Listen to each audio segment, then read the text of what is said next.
Assalamualaikum warahmatullahi wabarakatuh. Kami dari kelompok 8 mata kuliah Sejarah dan Teori Arsitektur Abad 20 dengan dosen pengampu Bapak Muhammad Naufal Fadil SRMR dengan judul besar Arsitek pada Masa Modern Awal. Baiklah, sebelum memaparkan hasil tugas kami akan memperkenalkan diri dulu. Yang pertama ada saya sendiri Muhammad Bagus Sulistiodadi dengan NIM 2207 01092. Kemudian ada Faiz Brilian Fatiha dengan NIM 2207 01093. Kemudian ada Jauza Najatul Alia dengan NIM 2207 01094. Baiklah, materi pertama akan dijelaskan oleh saudari kami yaitu Jauza Najatul Alia. Akan menjelaskan apa itu arsitektur modern. Arsitektur modern itu ialah aliran arsitektur yang berkembang sejak akhir abad ke-19 hingga pertengahan abad ke-20 dengan akar dan pengaruh yang masih dirasakan hingga saat ini. Arsitektur modern juga terus berkembang seiring perkembangan teknologi dan material baru. Desainnya yang sederhana, minimalis, dan fungsional menjadikan bangunan modern lebih efisien dan efektif dalam memenuhi kebutuhan fungsional dan estetikanya. Ciri-cirinya tuh paling jelas pada gaya arsitektur modern seperti sedikitnya ornamen pada bangunan, berbeda dengan gaya arsitektur lainnya yang menggunakan banyak ornamen. Gaya arsitektur modern juga memandang bahwa ornamen bukanlah sebuah bagian yang penting dalam suatu desain bangunan modern. Arsitektur modern lebih mengutamakan pencahayaan yang alami, simetri, dan material modern juga mempengaruhi banyak aspek dan arsitektur dan desain interior masa kini. Contohnya itu, gaya arsitektur modern diadopsi dalam desain interior, seperti penggunaan furnitur dengan bentuk yang sederhana dan minimalis, yang warnanya netral. Dengan begitu, arsitektur modern juga masih menjadi salah satu gaya arsitektur yang populer hingga saat ini. Arsitek masa modern awal. Jadi yang pertama tuh ada Le Corbusier. Adalah salah satu arsitek modern yang paling berpengaruh dalam sejarah. Dia juga dikenal karena kontribusinya dalam pengembangan prinsip-prinsip arsitektur modern. Seperti konsepnya tuh rumah sehat dan prinsipnya rumah sebagai mesin untuk hidup. Karirnya yang berjalan selama 5 dekade. Dengan begitu banyak bangunan yang telah dibangun tersebar di sepanjang Eropa, India, Rusia, dan di Amerika. Dia juga seorang perancang kawasan, pelukis, pemantung, penulis, dan perancang modern furnitur. Le Corbusier sendiri juga seorang arsitek yang berkebangsaan Swiss, yang dikenal sebagai Bapak Arsitektur Modern. Karyanya yang dikategorikan dalam aliran arsitektur internasional style. Yang kedua tuh ada Frank Lloyd. Frank Lloyd Wright adalah arsitek Amerika Serikat yang dikenal dengan gaya arsitektur organik. Ia menggabungkan bangunan dengan alam sekitarnya dan menciptakan desain yang unik dan harmonis. Salah satu karyanya yang terkenal adalah Falling Water. Frank Lloyd Wright lahir di Ridgeline, Wisconsin, adalah seorang arsitek yang terkenal pada masa 1900-an. Wright menghabiskan masa mudanya di perkebunan pamannya di Wisconsin. Pada awal 1889, Wright juga mendesain rumah untuk keluarganya dan sebuah studio arsitektur pribadi. Frank Lloyd Wright juga dianggap sebagai salah satu arsitek Amerika yang paling berpengaruh di abad 20, yang telah mewariskan gaya arsitektural yang terpisah dari pengaruh Eropa, yang menghasilkan ide-ide organik arsitektur.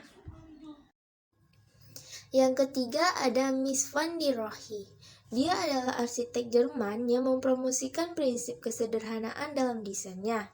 Dia juga menciptakan konsep kurang lebih terkenal dengan bangunan seperti Pavilion Barcelona dan bangunan Seagram di New York. Mies van der Rohe seorang arsitek berkebangsaan Jerman. Ludwig Mies van der Rohe bersama Walter Gropius dan Le Corbusier dikenal luas sebagai para perintis arsitektur modern. Seperti rekan-rekannya, pasca Perang Dunia berupaya menetapkan gaya arsitektur baru yang mampu mewakili zaman modern, seperti yang dilakukan arsitektur klasik gotik pada zamannya masing-masing. Ia juga menciptakan gaya arsitektur abad ke-20 yang berpengaruh dengan kejelasan dan kesederhanaan yang ekstrim. Kalau dibandingin dengan kegagalan sejumlah proyek para arsitek modern lainnya, rancangan Van der Rohe ini memang memiliki banyak kelebihan dalam hal penggunaan bahan bangunan dan komposisinya seperti kaca, baja, air, vegetasi, serta bebatuan yang indah termasuk marmer dan travertin. Dan karya arsitektural adalah bukti nyata bahwa belajar tidak sama dengan sekolah. Karenanya pengajar tidak selalu sama dengan guru. Pengalaman adalah pendidikan yang terbaik. Walter Gropius. Walter Gropius adalah pendiri sekolah Bauhaus, institusi pendidikan yang memadukan seni dan desain dengan industri. Dia memiliki pengaruh besar dalam mempopulerkan konsep modernisme dalam arsitektur. Selama tahun-tahun itu, Walter Gropius terutama didedikasikan untuk reformasi pabrik Fagus yang terkenal, yang dianggap sebagai contoh dari apa yang dianggap sebagai arsitektur modern. Di pabrik ini yang terletak di kota kecil Alville yang terakhir dibuat. Ini dimaksudkan untuk membentuk kostum sekolah Bauhaus. Sebelum penciptaan sekolah Bauhaus, sudah ada organisasi seni yang dikenal sebagai Deutscher Urban yang bertujuan untuk menghubungkan arus artistik dengan desain industri. Organisasi ini diintegrasikan oleh beragam arsitek serta oleh seniman terkenal, di antaranya Walter Gropius. Deutscher Urban didirikan oleh Hermann Matthäus pada tahun 1907 dan berlokasi di kota Munich. Berkat ide-ide avant-garde dan inovasi dalam desain, sekolah ini melambangkan perubahan besar dalam arsitektur modern. Karena ide-idenya adalah pendahulu dari apa yang nantinya akan menjadi Bauhaus. Selanjutnya, yang kelima ada Louis Barragan. Louis Barragan adalah arsitek asal Meksiko. Ini terkenal dengan penggunaan warna dan cahaya dalam desainnya. Karya-karyanya sering memadukan elemen-elemen modern dengan elemen-elemen tradisional Meksiko. Louis Barragan memiliki beberapa pandangan tentang arsitektur. Ia pernah berkata, "Setiap karya arsitektur yang tidak mengungkapkan ketenangan adalah sebuah kesalahan." Ia menerapkan filosofi desain ini pada setiap karyanya. Menurutnya, ruang yang ideal adalah yang di dalamnya terkandung unsur ketenangan, keajaiban, sihir, dan misteri.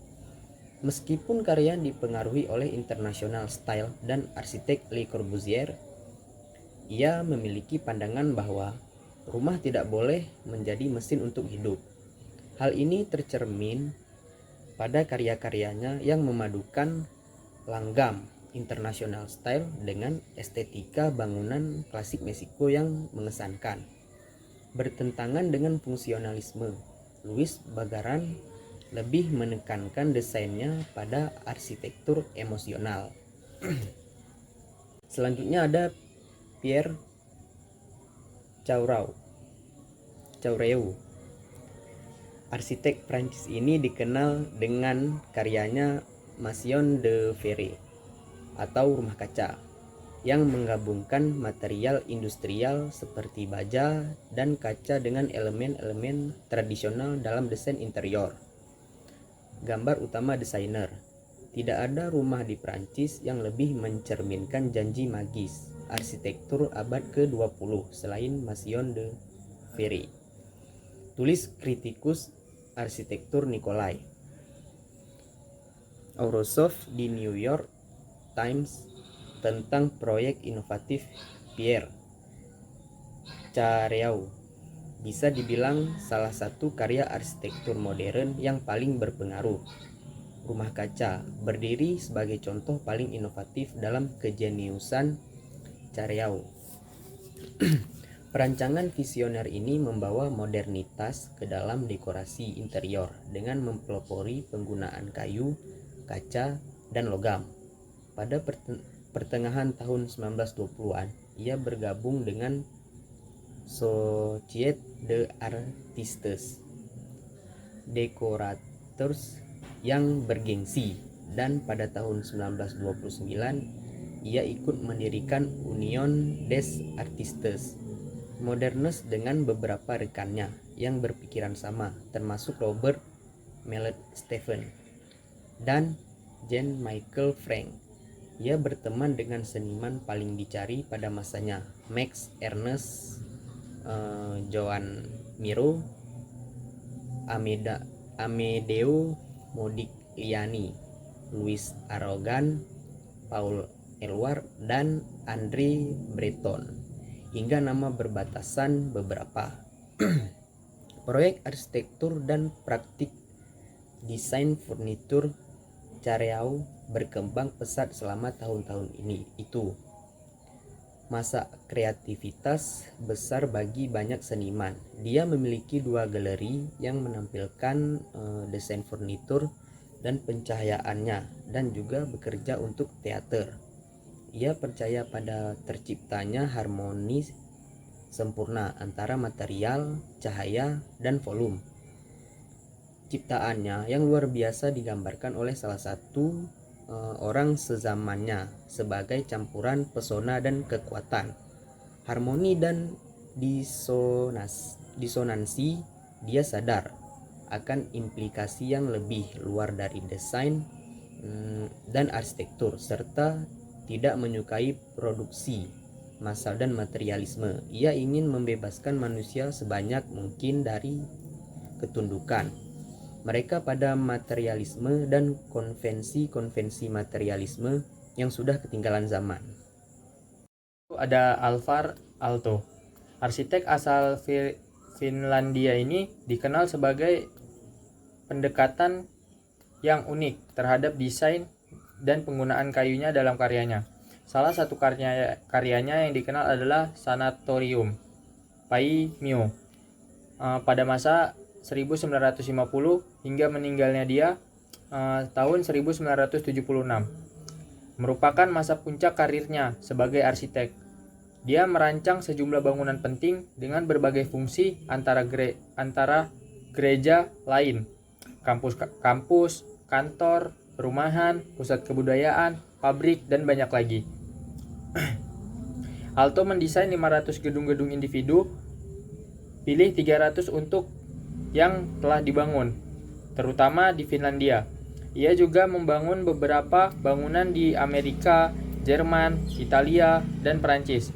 Pergeseran aliran gaya desain Aalto dari klasisme ke modernisme dilambangkan oleh karya-karyanya, yaitu perpustakaan Viipuri di Vaabruk dari tahun 1927 sampai 1935.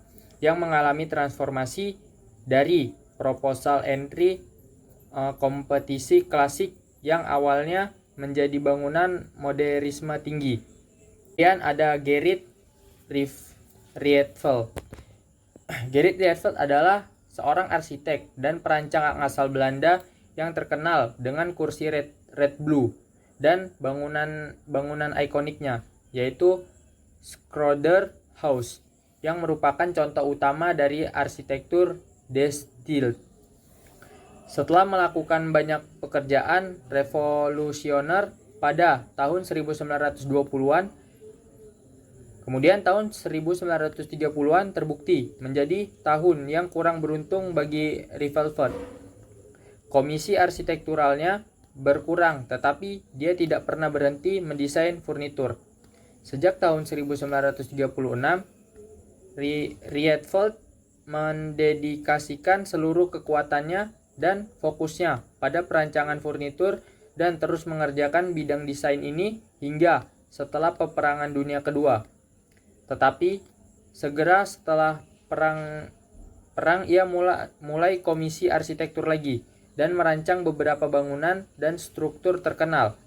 Selama karir Rietveld, tiba saatnya karyanya mengalami kemunduran karena rasionalisme, tetapi setelah 30 tahun bangkit gayanya dari tahun 1920-an menyebabkan kelahiran kembali karya-karyanya.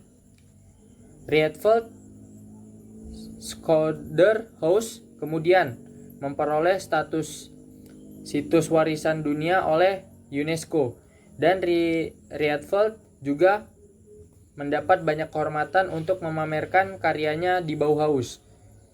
Gerrit Rietveld meninggal pada tanggal 25 Juni 1964 pada usia ke-76-nya di Utrecht, Belanda. Mungkin hanya ini yang kelompok kami dapat sampaikan. Lebih dan kurangnya kelompok kami mohon maaf sebesar-besarnya. Sekian, Assalamualaikum warahmatullahi wabarakatuh.